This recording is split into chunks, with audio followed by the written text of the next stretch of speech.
Olá, estamos iniciando mais um Joy Clinic Podcast. Eu sou o Dr. David Sena, cirurgião plástico, e hoje a gente vai falar um pouco para entender como a rinoplastia ela pode modificar a vida da gente, o que a gente tem que saber sobre isso. E para isso a gente trouxe a doutora Daniela Fabrício, otorrinolaringologista, especialista em rinoplastia estética, para explicar para a gente como é a grande diferença que a rinoplastia estética pode fazer na nossa vida e também a parte funcional. Então, seja bem-vinda, muito obrigado por receber o nosso convite, né? Para quem não sabe, a doutora Daniela também é minha esposa, então tá tudo em casa aqui.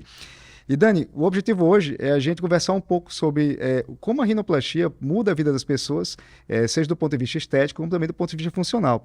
E por que você escolheu fazer essa especialidade também, né? De uma certa maneira, a gente escolhe as especialidades porque ou modificou alguma coisa na nossa vida, ou pela paixão que a gente tem por isso. Então, eu queria que você falasse um pouco sobre isso. Bom, primeiro eu queria agradecer o convite, né? E dizer que eu escolhi, na verdade, primeiro a otorrinolaringologia, porque era uma área muito ampla, né? Uma área que tinha um atendimento cirúrgico, um atendimento clínico, e eu sempre gostei muito de cirurgia, mas também gostei bastante de consultório, então eu ficava sempre na dúvida do que escolher. Então eu escolhi, em primeiro lugar, o otorrino. E passando no otorrino, eu tive um grande mestre, que me incentivou a fazer essa parte estética. Quando eu acompanhava ele, eu sentia que era o maior prazer, né, de ver a transformação que ele fazia na vida das pessoas, e aí eu comecei a me interessar por essa área. Então, muitos anos eu fiz a área de otorrino, e recentemente, uns 4 anos atrás, é que eu criei a coragem de fazer só a estética, que era o que mais me dava prazer, porque eu via o quão agradecidos esses pacientes ficavam, o impacto que eu provocava na vida deles e realmente a autoestima elevada, o que isso pode trazer na vida de uma pessoa. De uma maneira geral, a gente que começa pela parte funcional, a parte de clínica propriamente dita, e tem uma visão diferente da área, né, do segmento. Você começou com o otorrino, na parte funcional mesmo, imagina fazendo septo, fazendo as cirurgias funcionais relacionadas à rinoplastia, depois migrou para a estética. Mas deixou de fazer a parte funcional, só faz estética, como é que funciona isso hoje? Na verdade, quando a gente vai falar em rinoplastia, sempre um dos objetivos principais da rinoplastia é a parte funcional, porque a gente precisa que o paciente respire bem em primeiro lugar, e, consequentemente, a gente pode sim agregar a parte estética e deve agregar a parte estética, mas a parte funcional sempre tem que ser a nossa prioridade. Então, a gente tem que fazer em conjunto, o ideal, quando a gente tem um desvio de septo, quando a gente tem algum problema funcional e pensa em fazer uma rinoplastia, o momento ideal é fazer os dois em conjunto, porque o próprio septo que a gente está corrigindo na septoplastia, ele vai ser utilizado para os nossos enxertos da rinoplastia. E por isso que as duas cirurgias têm que ser realizadas juntas. A septoplastia, que é a correção do desvio de septo, com a rinoplastia, que é essa parte da estética, né, que pode ser agregada junto. Mas se a pessoa faz a parte funcional, por exemplo, a pessoa tem só desvio de septo, uma queixa comum aqui, doutor, porque eu ronco muito, eu não respiro direito. Hoje você ainda faz a parte funcional isoladamente ou só junto com a estética? Isoladamente eu não realizo mais, mas eu faço a parte funcional naqueles pacientes que vão fazer uma rinoplastia estética. Mas o paciente que vem com uma queixa funcional, por exemplo, ele fez com outro colega, faz de conta que ele fez com outro colega, o quanto isso dificulta a sua na parte estética? Até porque você acabou de falar que se a gente faz as duas juntas, seria o ideal, então não é interessante fazer sempre junto ou tem essa questão de poder fazer depois? Muitos pacientes já chegam com a parte funcional realizada e eles não têm mais o septo nasal ali. A gente precisa utilizar a parte central do nosso septo para os enxertos da rinoplastia. Se ele já fez a septoplastia com um outro profissional no passado, isso dificulta um pouco a minha cirurgia, porque eu não tenho de onde tirar esses enxertos. Então, esse paciente é um candidato a ter enxertos de outros sítios que a gente pode utilizar.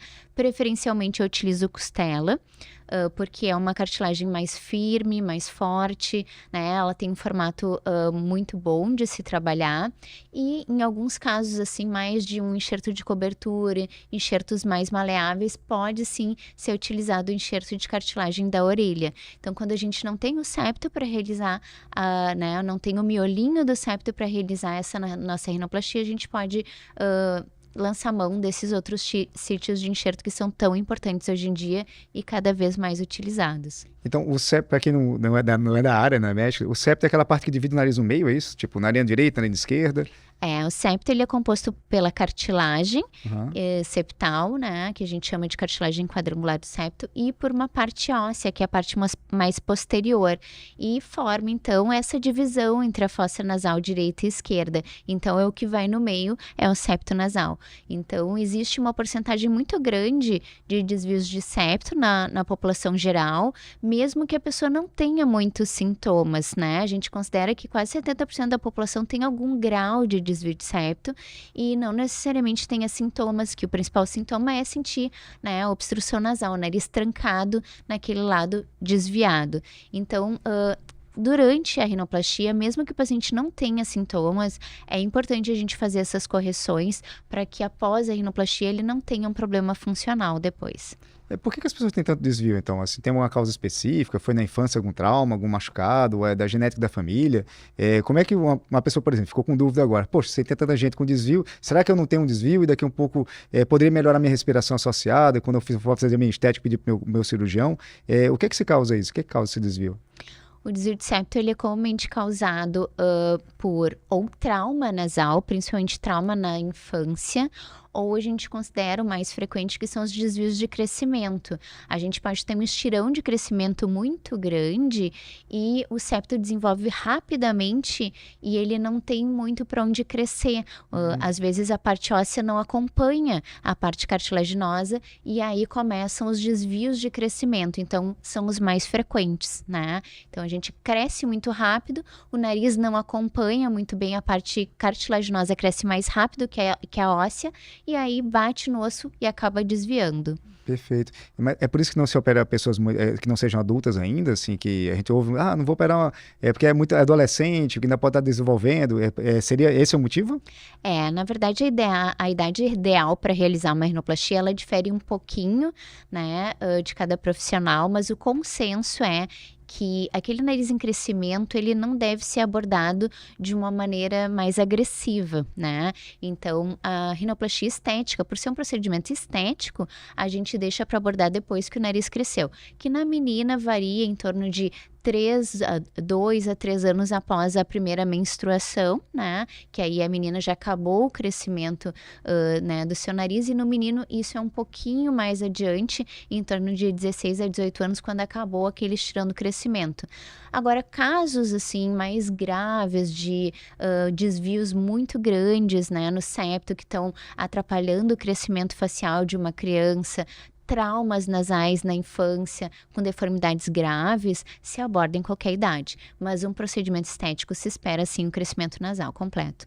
Perfeito. Então tem a idade ideal no caso. Pra gente, não é qualquer um que chega assim, meu nariz está feio e eu quero mudar e pronto. Agora com a nova geração selfie, né, todo mundo olha, quer fazer diferente e tal. Então a gente teria um momento ideal para a gente fazer isso aí. E existe a possibilidade de mudar depois, assim, a pessoa continua crescendo, não continua crescendo. Tem história de fazer o nariz mudar depois que você faz a cirurgia? Bom, o nariz, assim, muita gente acha que o nariz, ele cresce com a idade. Na verdade, ele sim pode aumentar o comprimento, mas não por um crescimento, uma multiplicação de células. Ele perde a sustentação. Então, é por isso que a gente tem aquela queda da nossa ponta quando a gente vai envelhecendo. Então, o nariz acaba ficando mais longo, né?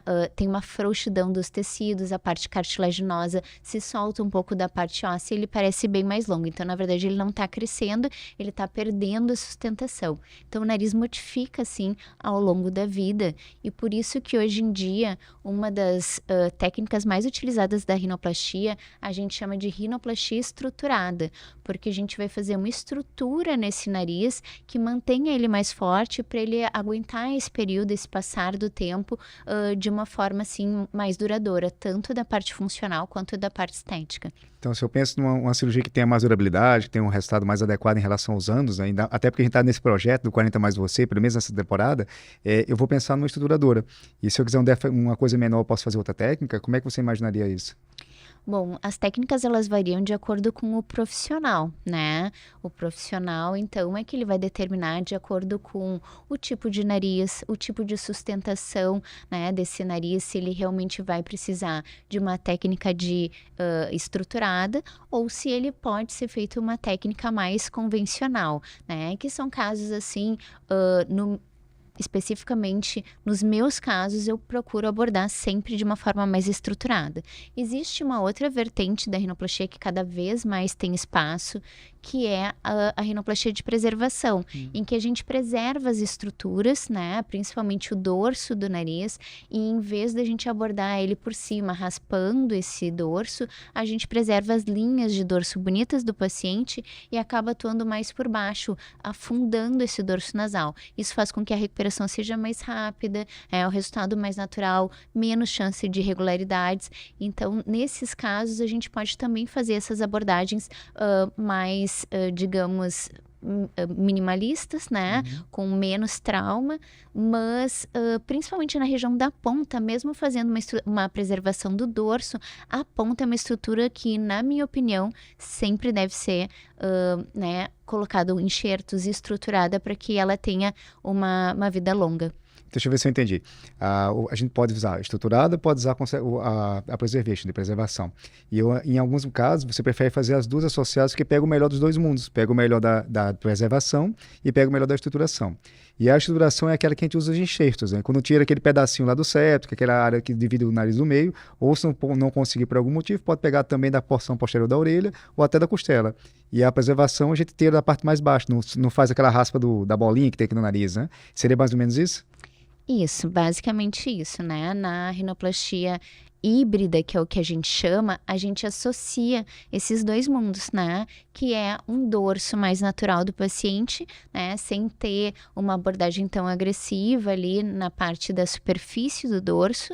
E a gente estrutura com essas cartilagens que podem ser do septo nasal, da própria costela ou raramente então da orelha, para a gente fazer essa estrutura mais duradoura ali para o nariz. Então, o melhor os dois mundos juntos, né, acabam tendo uma naturalidade muito maior. Então, pelo jeito, teve uma evolução natural da rinoplastia, né? Pelo que eu tô percebendo, assim, teve aquele comecinho de só tirar, vou tirar só essa bolinha daqui de cima, vou levantar a ponta, fazer uma amarração e tal. E pelo que a gente tá ouvindo, é bem mais complexo do que a gente imaginava. Então, você considera o nariz uma cirurgia muito complexa, uma cirurgia simples? Hoje, a nível de rinoplastia estético-funcional, como é que tá como é que a gente consegue dizer para o nosso paciente o grau de complexidade, o grau de atenção que a gente tem que dar para esse tipo de cirurgia? Bom, o nariz é considerado uma das estruturas mais complexas, né, de serem abordadas, exatamente por causa da miscigenação que a gente tem. Então, a gente tem narizes, assim, muito heterogêneos, né? A mistura das raças fez com que a gente não tivesse uma receita de bolo. A gente tem estruturas das mais variadas, né? Às vezes, a gente tem dorsos mais altos, como aqueles dorsos europeus, com pontas de peles mais grossas, cartilagens frágeis, uma mistura muito complexa. Então, a gente sabe que a gente precisa de muitas técnicas, um arsenal enorme para a gente poder estar atuando nesses diferentes narizes. E por isso que a rinoplastia, ela é uma cirurgia muito complexa, né? A gente considera uma das cirurgias mais complexas do corpo e dessa parte estética. E nos últimos 5 anos, a rinoplastia ela evoluiu tanto que os resultados que a gente tem, né, ultimamente, eles são incomparáveis com o que a gente tinha no passado. Então, por isso que hoje em dia, o nosso paciente ele está cada vez mais exigente, porque ele está vendo que os resultados das rinoplastias estão cada vez melhores e são pacientes que buscam realmente, às vezes, uma finesse no nariz. Antigamente, o paciente que operava o nariz era aquele paciente que tinha um nariz muito feio, um nariz grande, um nariz que realmente atrapalhava a vida dele. Hoje em dia, a gente vê uma mudança no nosso consultório.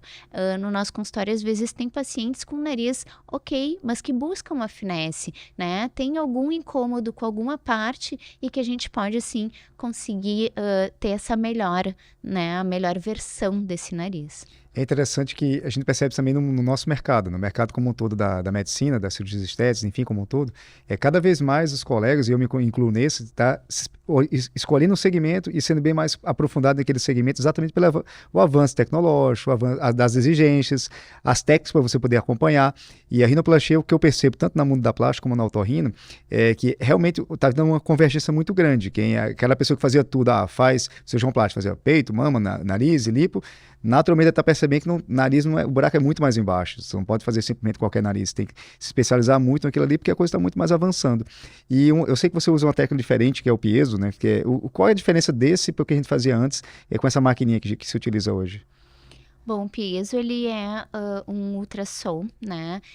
Na verdade, uma máquina de corte que, através de ultrassom, ele faz um corte muito mais preciso no osso, sem lesionar os tecidos moles, né? As regiões que estão no entorno do osso. Isso faz com que a nossa fratura, que antes era feita com aquele escopo e o martelinho, né? Que era uma fratura que não era tão bem controlada, né? A gente chama isso, parece com aqueles navios quebra-gelo, tu vai fraturando e pode ter ranhuras. Perfeito. Essa fratura, ela pode correr e ela pode deixar mais irregularidades. O piezo faz um corte mais preciso no osso, né? É como aquela faca na manteiga, né? Quente. Então, ela corta mais preciso, aquele corte que não tem... tem, na verdade, menos chance de provocar irregularidades. Então, hoje em dia, tanto para fazer as fraturas nasais, quanto para fazer a raspagem do dorso, a gente cada vez mais utiliza o piezo. Então hoje não precisa mais martelar a cara de ninguém, né? Então é só o peso já vai bonitinho lá no lugar. E a curva de aprendizado foi diferente. Eu sei porque eu não peguei peso na minha época, né? Hoje em dia eu já vejo que os colegas mais, o que se diferencia mais o mercado, inclusive você, tem essa tendência a usar mais o peso. E a gente usa mais agora, no meu mundo, mais para fazer encurtamento de costela, fazer outros tipos de atividades. E o que é que tem percebido, depois que a gente colocou o peso no arsenal da rinoplastia, além de ter melhorado a linha de fratura, o downtime do paciente, o tempo de recuperação, os inchaços, mudou alguma coisa nesse sentido também? Sim, na verdade, como o piezo não lesiona a parte dos tecidos moles, a tendência é que ele cause menos inchaço e menos equimose, que é aquele roxinho, né, tão desagradável no olho. Então, a recuperação do paciente acaba sendo mais rápida, né? Claro que vai depender do paciente, da sua tendência a ter ou não equimoses, que são esses roxinhos, né? As peles mais claras acabam ficando um pouquinho mais roxas, mas, de modo geral, a gente fazendo o comparativo, a gente vê que o piezo, ele tem essa tendência a ter uma recuperação mais rápida, um inchaço menor e uma tendência também a menos roxos. Olha que interessante, a gente começa no passado se fazia só cirurgias reducionais, que é o que se tirava, enfim, poucos enxertos. Hoje a gente faz mais enxertos, mais estrutura, tem as técnicas também de remodelamento, tem a técnica de você fazer algo mais conservador e ainda tem as tecnologias agora que foram associadas. Realmente a rinoplastia mudou muito o cenário. E um outro ponto que é muito comum e a gente conversar agora, porque faz diferença em relação ao resultado, é a qualidade da pele, né? Existe alguma mudança de ter uma pele grossa, uma pele fina? Existe algum tratamento que pode ser feito para melhorar esse aspecto? Como é que a gente pode fazer para o nosso paciente, aquele que tem a pele mais grossa e ele quer ficar com o nariz um pouco mais fino? O que é que ele poderia fazer para mudar?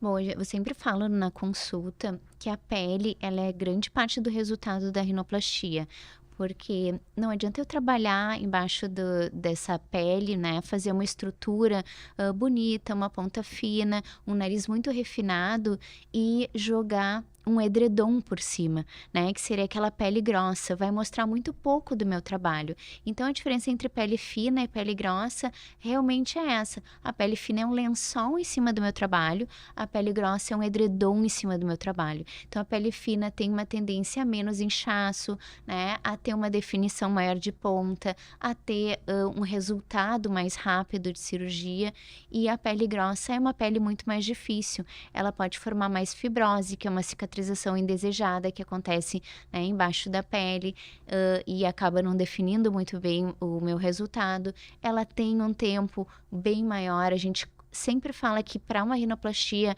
né, tá no seu resultado final.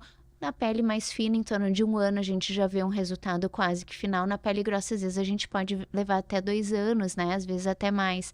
Então, a pele grossa, ela tem essa diferença. Só que hoje em dia, a gente tem algumas armas para lutar nessa pele grossa, né? E uma dessas armas é o uso do Roacutan. Então, o Roacutan, que é prescrito para acne, né, ele acabou sendo utilizado em alguns estudos para rinoplastia. Então, o pós-operatório, alguns estudos mostram que no pré-operatório também, né? Mas principalmente o uso no pós-operatório faz com que a pele acabe afinando, mostrando melhor as minhas estruturas. O edema também pode ser um pouco menor e também um pouco menor a tendência à fibrose. Então, hoje em dia, cada vez mais a gente tem utilizado nessas peles grossas o uso do Roacutan. Em alguns casos também a gente pode fazer injeções no nariz de corticoides, né? Eles fazem com que o inchaço ali localizado também possa ser absorvido mais rápido. E algumas esparadrapagens noturnas, que a gente chama, né? O paciente fazer o curativo em casa toda noite para aquela pele aderir, para ter menos inchaço, também ajuda. Então, sempre a pele grossa, a gente faz uma série de medidas, né? E orienta muito bem o paciente que talvez a gente não consiga uma definição tão grande, principalmente na região da ponta do nariz.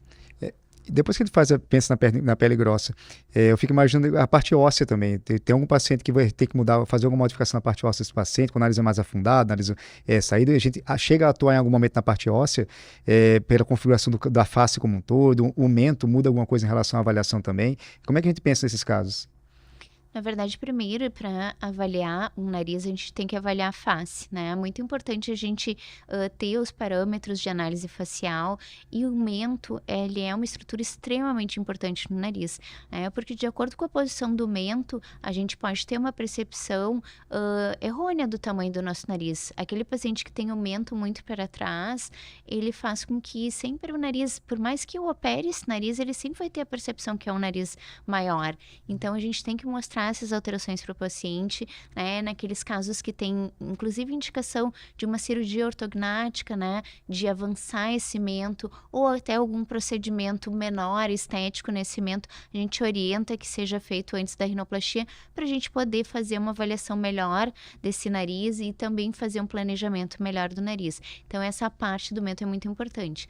A parte da estrutura óssea do próprio nariz também é importante, porque tem pacientes que têm o dorso ósseo do nariz muito largo, né? A gente tendo que fazer fraturas para fazer um afinamento. Tem pacientes que têm o dorso, essa ponte nasal muito pequena, muito curta ou baixa, que a gente tem que fazer uma rinoplastia de aumento. Então, essa parte óssea é muito relevante. Então, na consulta, descreve mais ou menos como é que seria a consulta, então. Pelo que a gente está percebendo, vai ver a parte óssea, vai ver a parte cartilaginosa, vai ver se tem desvio ou não desvio de septo, vai entender se é melhor estruturado, se é melhor fazer uma preservation. Pelo que eu vi, são vários pontos que tem que ser analisados, né? Além disso, ainda tem que ver o tipo de pele, ainda tem que ver a expectativa do paciente. Então, como é que seria um paciente típico? Assim, quero fazer uma rinoplastia, faz de conta que eu quero fazer. Eu não quero, tá? Mas faz de conta que eu quero fazer uma rinoplastia. Como é que eu chego no consultório? O que é que eu faço antes?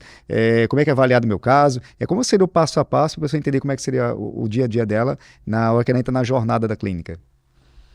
Bom, a jornada começa ali com o nosso agendamento, né? Então, depois desse agendamento, quando o paciente inicia a consulta comigo, ele passa, então, por primeiro algumas perguntas mais básicas. Eu gosto de entender se aquela motivação do meu paciente foi uma motivação genuína, né? Se ele sempre teve aquela vontade de fazer o nariz, se foi uma coisa muito recente, né? O que motivou, se teve algum efeito, tipo alguma separação, alguém que, né, tá incentivando ou que tá meio que botando pilha para fazer o nariz, ou se é uma vontade genuína, porque aqueles pacientes com vontades genuínas são aqueles pacientes muito mais satisfeitos, né? Tá fazendo o nariz por sua causa, né?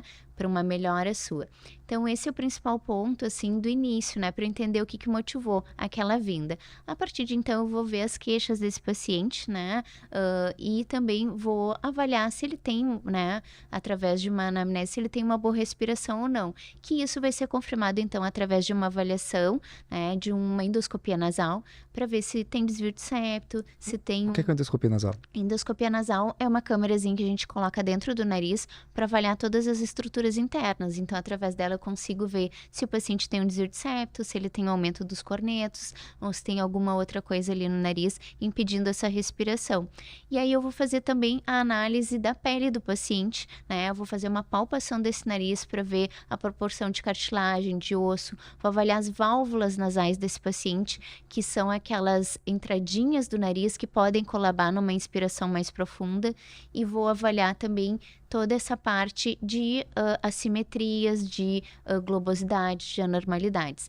E a partir disso, ele vai fazer fotos, né? Então, a gente faz fotos do paciente e depois a gente mostra para o paciente todas as características que ele tem, porque é muito comum o paciente não perceber algumas coisas que ele já tem, né? Por exemplo, alguns desalinhamentos do nariz mais leves, o paciente nem percebe. Então, às vezes, é bom a gente chamar atenção para isso, né? De coisas que ele já tinha, como assimetrias de narinas, inserção de asas diferentes. Tudo isso a gente mostra na foto. E tudo isso a gente mostra o que vamos poder arrumar ou melhorar e coisas que a gente não vai conseguir atuar, para ele ter uma expectativa bem dentro da realidade. E a partir disso a gente faz uma simulação, né? Então eu mostro para o paciente a partir das queixas dele e a partir das minhas avaliações ali do que seria o que esteticamente mais favorável ao paciente, eu mostro para ele e a gente discute juntos, né, esse nariz. Então, a partir disso, a gente pode já partir para exames pré-operatórios, né? E aí, então, seguindo com um agendamento cirúrgico.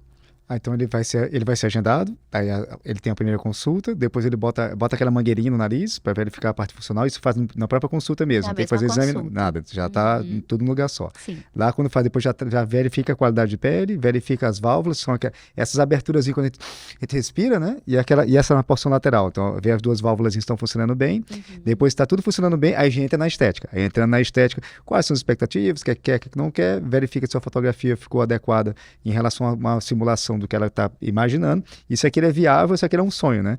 E essa outra pergunta que eu tenho muito interesse em saber é o quanto de pessoas chegam lá mais realistas, assim, olha, eu quero fazer uma mudança assim, eu não quero mudar muito meu rosto, eu quero ficar mais adequada a minha face, ou aquelas que chegam assim, não, olha, tem essa revista aqui, a blogueira, ou o filtro que eu vi no Instagram, eu quero ficar igual a esse filtro. Qual é o grau de porcentagem de pessoas que chega? É frequente? Ficou mais frequente ou ficou menos frequente? Como é que você está imaginando hoje? Bom, eu acho que hoje em dia com o Instagram, e a gente conseguindo mostrar melhor o nosso trabalho, os pacientes acabam vindo, aqueles pacientes que se identificam mais com o tipo de nariz que tu costuma fazer, né? Eu prezo muito pela naturalidade de um nariz e um nariz que não chame muita atenção, né? Que ele não seja estigmatizado. Então, os pacientes me buscam o meu trabalho pela naturalidade. Então, cada vez mais eu vejo pacientes que querem narizes naturais, né? Não narizes com uma rotação acentuada, né? Que seria muito aquele arrebitado lá? Isso.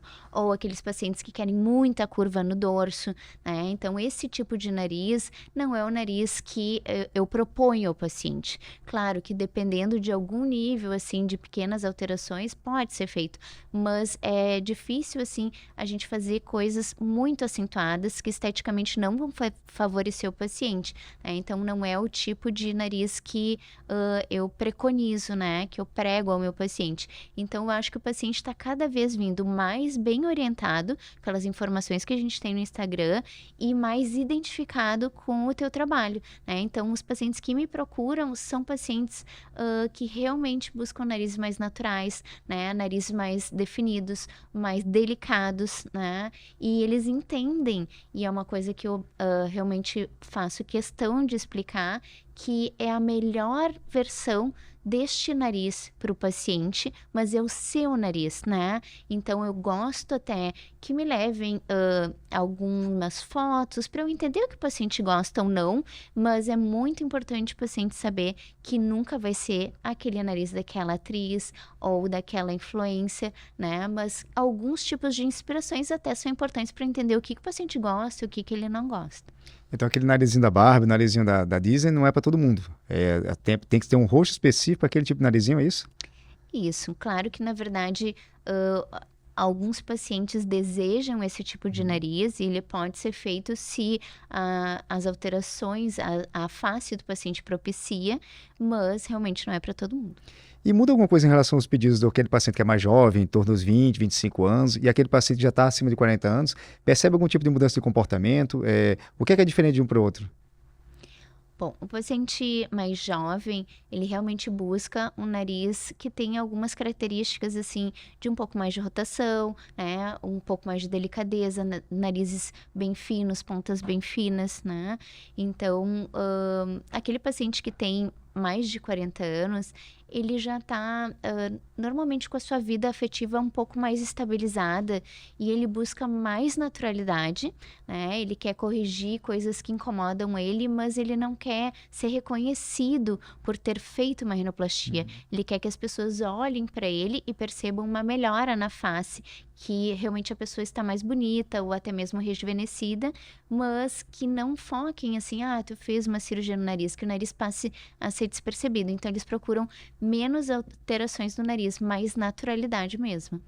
A naturalidade, quando a gente pensa, é a relação com a face e o nariz ou a relação com a personalidade da pessoa? O que é que a gente pode... Como naturalidade é muito subjetivo, né? Como é que eu posso dizer, é mais natural, é menos natural? Quais são os parâmetros que a gente avalia se é natural ou se não é natural? Existem alguns parâmetros estéticos, né, de medidas do que é considerado um nariz, assim, ideal para uma face, né? Que seria um nariz, por exemplo, na mulher, que tem um ângulo que a gente chama de ângulo nasolabial, que é aquele ângulozinho da rotação, se ele é mais empinadinho, se não é empinado.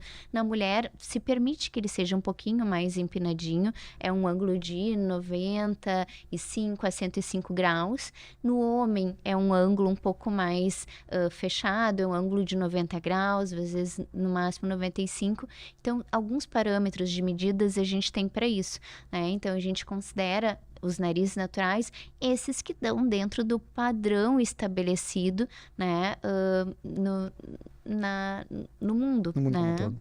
Como um todo. O que é aquela perfilometria que eles chamam, né? Que é um negocinho que bota no nariz para medir? É mais ou menos isso que faz esses cálculos ou é bem no olho ali? Como é que a gente consegue saber? Perfilometria é a análise da face do paciente com medidas. Então, a gente pega a foto do paciente e traça linhas, né, já pré-estabelecidas, vê as medidas dos terços faciais, né, o terço superior, o médio e o inferior, vê se eles estão em alinhamento, se eles não estão com algumas diferenças, por exemplo, aquele mento que é muito pequeno ou muito retraído, e também os quintos faciais e esses ângulos que a gente conversou.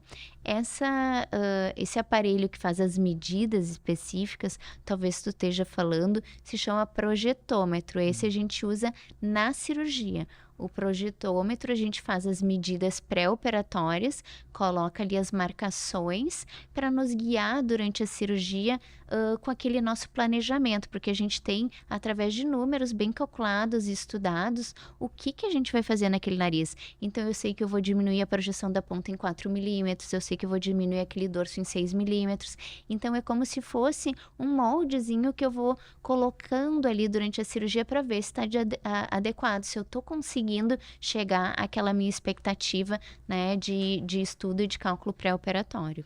Esse é um ponto que é bem relevante a gente falar sobre ele, porque às vezes o paciente ele acha, poxa, a doutora é muito artística, o doutor é muito artista, ele tem uma capacidade de ver que as outras pessoas não veem, e no primeiro momento pode até parecer ser um tipo de benefício para a gente, mas é muito mais ciência do que arte, né? É a associação das duas coisas, né? É mais ou menos o que você acabou de falar. Assim, quando a gente faz com o projetômetro, a gente já fez o estudo prévio, já entendeu mais ou menos como é que seria o perfil, botou no projetômetro, fez todo o trabalho prévio no paciente, então agora dá espaço para a gente dar o nosso toque especial. Mas se a gente não faz essa parte científica, essa parte de cálculo como um todo, normalmente a gente não consegue os melhores resultados. Assim, ainda é assim? Mudou alguma coisa? Está cada vez mais voltada para esse grau de estudo ou ainda tem pessoas fazendo só pela arte, só pelos olhos? Existem vários tipos de cirurgiões, né? Tem alguns cirurgiões, assim, que eles realmente têm um senso estético muito bom, espontâneo, né? Mas eles também não têm muita previsão de resultado. Sim. Mas principalmente aquele cirurgião que gosta de coisas mais objetivas, que é a tendência atual, ele planeja e ele executa exatamente aquilo que ele combinou com o paciente, com aquela simulação, é calculado exatamente o que a gente vai fazer na cirurgia e essas medidas intraoperatórias vieram a favorecer isso. Então, a gente tem muita mais previsão desse resultado e o resultado, ele se assemelha muito ao que foi simulado em consulta. Isso aumenta muito a segurança. Imagina que aumenta muito a segurança do paciente. paciente, né? Imagina, você é uma caixinha de surpresa, você fala e reza para o cirurgião ter entendido. E a outra você fez um exame, fez uma simulação, fez uma perfilometria, depois usou o projetômetro, conversou com a pessoa, ainda vi no Instagram os resultados prévios. Então, a princípio, está existindo mais uma procura para esse perfil mais de segurança, esse perfil mais de estudo prévio, ou ainda tem aquele papo do o doutor celebridade, o doutor que faz a cabeça dele na hora? Como é que você está imaginando hoje a mudança de mercado? Não, hoje, com certeza, os pacientes buscam mais segurança, né? Eles já entenderam que rinoplastia é uma cirurgia complexa e eles procuram especialistas, né? Em rinoplastia ou cirurgiões plásticos que fazem mais, se voltam mais a nariz, ou otorrinos, então, voltados mais a nariz. Mas essas duas especialidades voltadas a nariz têm uma segurança muito maior de resultado, principalmente aqueles cirurgiões mais atualizados, porque as técnicas, elas mudaram muito, né, nos últimos 5 anos. E existe uma vertente de profissionais não médicos fazendo rinoplastia e pacientes buscando preço, né? Mas algumas alterações propiciadas por esses profissionais não médicos, elas são de difícil correção, né? E às vezes a gente não tem muito como corrigir algumas coisas ocasionadas, especialmente relacionadas às asas nasais, que é aquela alectomia que a gente chama. Quando corta a Né? lateralzinha Quando aqui? corta a lateral do nariz. Então, profissionais não médicos cortando muito essa lateral do nariz e causando problemas funcionais graves aos nossos pacientes. Então, às vezes, o barato sai caro, né? Então, é importante a gente entender e buscar qualidade e segurança, né? Quando a gente vai pensar em rinoplastia. Quando a gente fala dos profissionais, de uma maneira geral, né, que não são especializados, não fazem aquilo sempre, eles têm uma tendência a realmente não ter nenhum momento, né, de curva de aprendizado para poder fazer isso, ainda mais uma cirurgia tão complexa. E os profissionais não médicos também, eles têm uma tendência muito grande a não fazer a cirurgia completa, né, tentar pular algumas etapas. E disso, relacionado a isso, quais são as coisas que você percebe que causa mais dificuldade depois para a gente, além da alectomia? Tem alguma outra cirurgia que é realizada de uma maneira mais, como é que eu posso dizer, minimalista, tentando resolver um problema, mas acaba piorando muito? Existem vários profissionais que fazem afinamento da ponta através de fios, né? Sustentação da ponta nasal também através de fios, injeção de PMMA, né, que seria um preenchedor que não é absorvido pelo organismo. Então, tudo isso dificulta muito a nossa cirurgia depois. Então, por isso que é importante, né, tentar não realizar, mas de uma vez realizando esses procedimentos, o cirurgião que vai fazer o seu nariz tem que saber, né, o que foi feito no seu nariz previamente, o que foi colocado, qual o produto, porque isso realmente pode atrapalhar muito o nosso planejamento cirúrgico e a própria cirurgia. Em relação a isso, como é que funciona a rinomodelação com ácido hialurônico? Ele chega, é um grande malefício, não é? Quando chega um paciente que, por exemplo, fez uma rinomodelação e ele deseja fazer uma rinoplastia agora, pelo que a gente conversou, já teria uma dificuldade inicial da avaliação direta, né? Porque você não sabe qual é o nariz real que está lá atrás. Então, o que é que a gente pode fazer, no caso do paciente, para que ele consiga ter uma noção melhor de como é que seria o resultado final? E em relação ao médico, como é que ele vai conseguir avaliar e fazer uma simulação se ele não sabe como é que é o nariz original? Hoje, como é que o mercado da rinoplastia verifica isso? Se ele indica, se não indica? Como é que você está imaginando isso? Bom, o ácido hialurônico, a gente tem 2 formas de atuar, né? Primeiro, a gente pode pedir, sempre importante, pedir fotos prévias a essa aplicação, né? A maioria dos profissionais que aplicam o ácido faz também um antes e depois, então o paciente tem acesso a essa foto prévia ou até alguma foto caseira prévia para eu ter noção real, né, de como é o nariz daquela pessoa e inclusive às vezes simulando aquele nariz real e não o nariz com o ácido. Mas em alguns casos em que o ácido foi recente, tem grande quantidade de ácido, é importante a gente fazer dissolver esse ácido com a enzima, né? E também, em alguns casos, fazer uma ecografia para ver os pontos principais onde tá colocado esse ácido para a gente ter um planejamento melhor. A gente consegue tirar o ácido, então. Isso faz antes da cirurgia ou durante a cirurgia? A gente faz antes da cirurgia em alguns casos, e quando a quantidade é pequena, já faz tempo que o paciente colocou, a gente pode fazer, ou dependendo também da localização, por exemplo, ácidos da ponta do nariz são muito fáceis de ser retirados, assim que abre o nariz, aquele ácido já vem, né?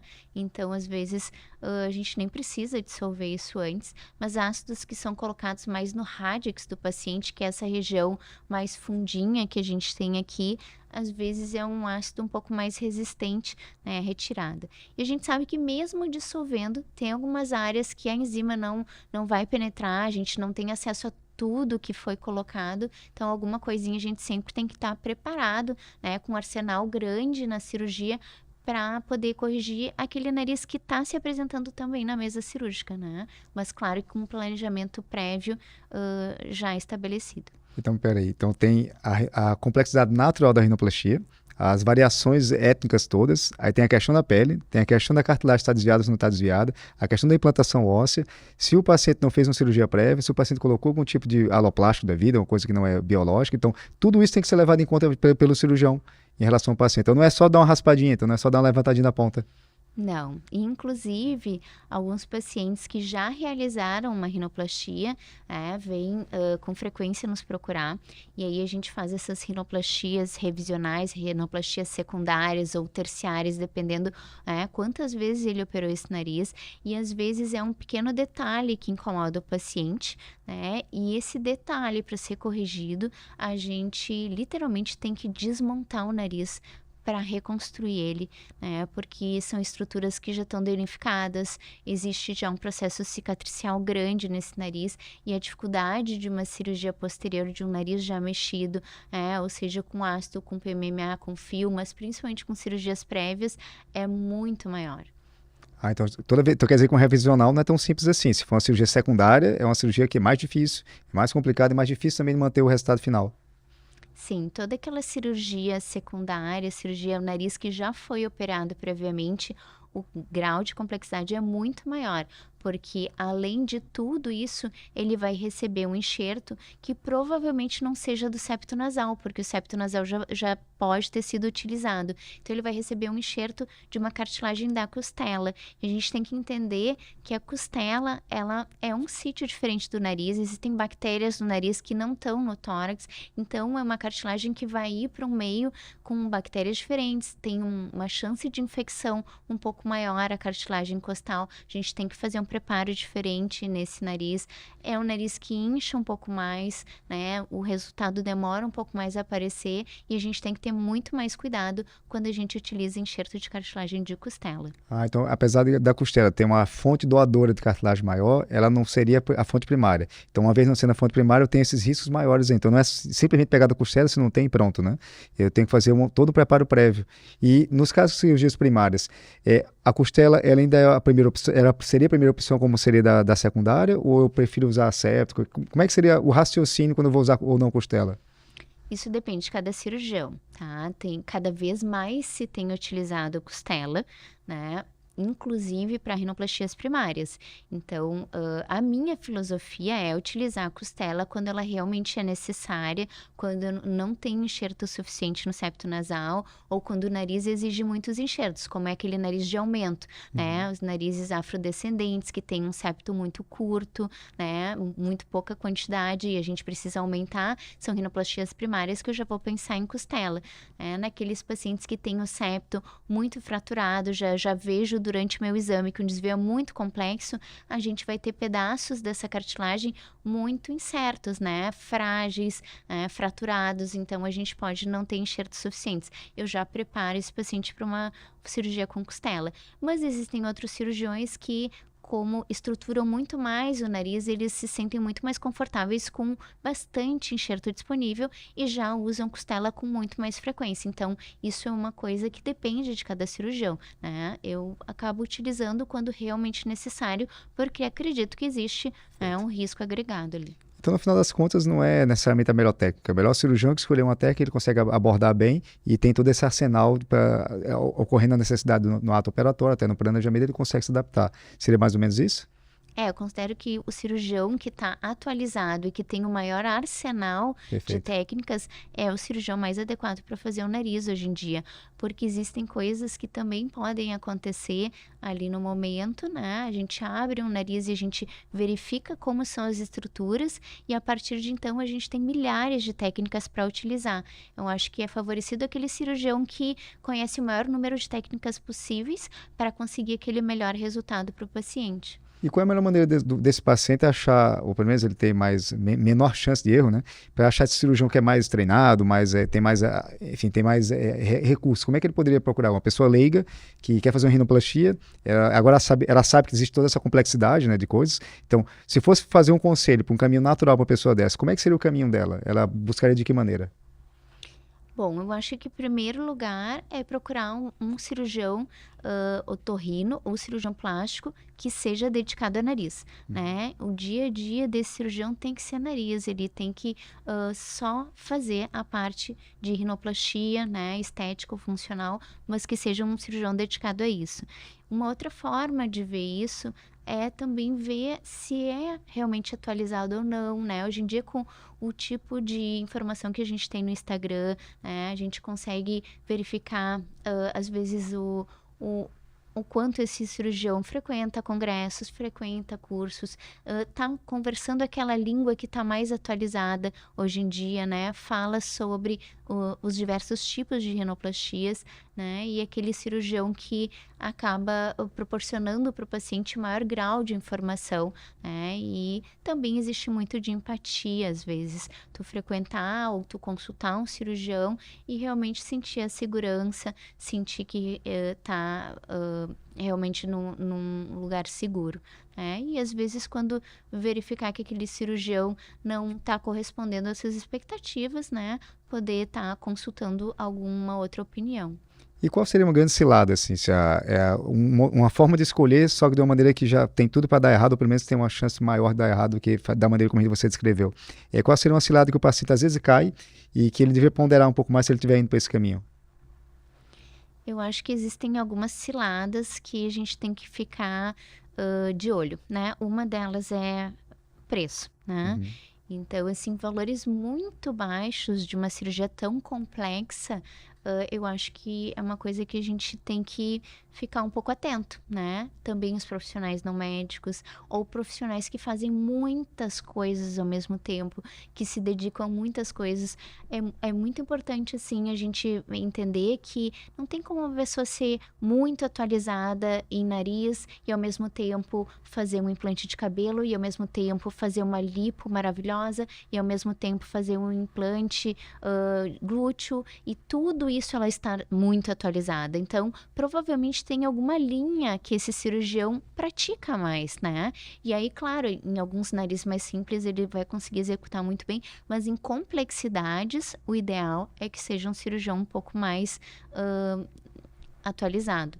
Então, e uma outra cilada que eu acho principalmente titulações no Instagram muito grandiosas, né? Hoje em dia, se a gente coloca no Instagram de alguns cirurgiões, de alguns profissionais não médicos, todos eles estudaram em Harvard, todos eles fizeram pós-graduação em Yale. Então, é um pouco complexo isso, né? Então, a gente vê que, às vezes, se faz um curso de internet de 4 horas e tu pode dizer que tu fez uma pós-graduação em Harvard. Então, um pouco de cuidado com a informação que é consumida ali no Instagram, porque o Instagram vale tudo, né? Eu acho que o grande papel de canais como esse, podcast, YouTube, Instagram, enfim, deveria ser de educação, mas como todo caminho que vai, o caminho que volta também, assim, a rede social deu asas para todo mundo, né, deu voz e deu imagem para todas as pessoas, é usado de maneira responsável, da maneira quem usa, e do paciente, que é o consumidor, ele tem que olhar com os olhos críticos, né, e verificar, pegar indicações. Eu acho que é interessante ter esse caminho crítico, como a gente está fazendo a avaliação dos riscos, né, como um todo. E se você fosse dar uma mensagem final hoje, uma pessoa que está chegando, assim, poxa, eu quero fazer uma rinoplastia, estou inseguro, não sei, porque afinal de contas vai mexer no meu rosto, pode ser, não sei se eu tenho que usar costelas, se vocês não têm que usar. Então, qual seria um caminho natural dessa pessoa que está conhecendo a doutora Daniela hoje e que pontos ela deveria trazer para a consulta para que fique mais assertivo o nosso resultado final? Bom, um dos caminhos naturais é também uma indicação de alguém que já tenha realizado uma cirurgia, né? A partir de então vai surgir um interesse por esse cirurgião, né? Você já viu um resultado, né? Foi indicado por alguém, uma colega, vai consumir o conteúdo, né, no Instagram e vai ter interesse, né? Observar os resultados para ver se realmente é aquilo. Hoje em dia, com a liberação do antes e depois, vai nos favorecer, né? Os cirurgiões mais sérios que não trabalham com manipulação de imagens, eles vão se favorecer. Os que trabalham com manipulação, acredito que o mercado vai expelir, porque eles não vão conseguir dar aquilo que estão propagando. Então, eu acho que isso veio para a gente conseguir mostrar nosso trabalho. Então, o paciente já tem acesso a esse nosso trabalho e ele já pode se identificar um pouco com isso.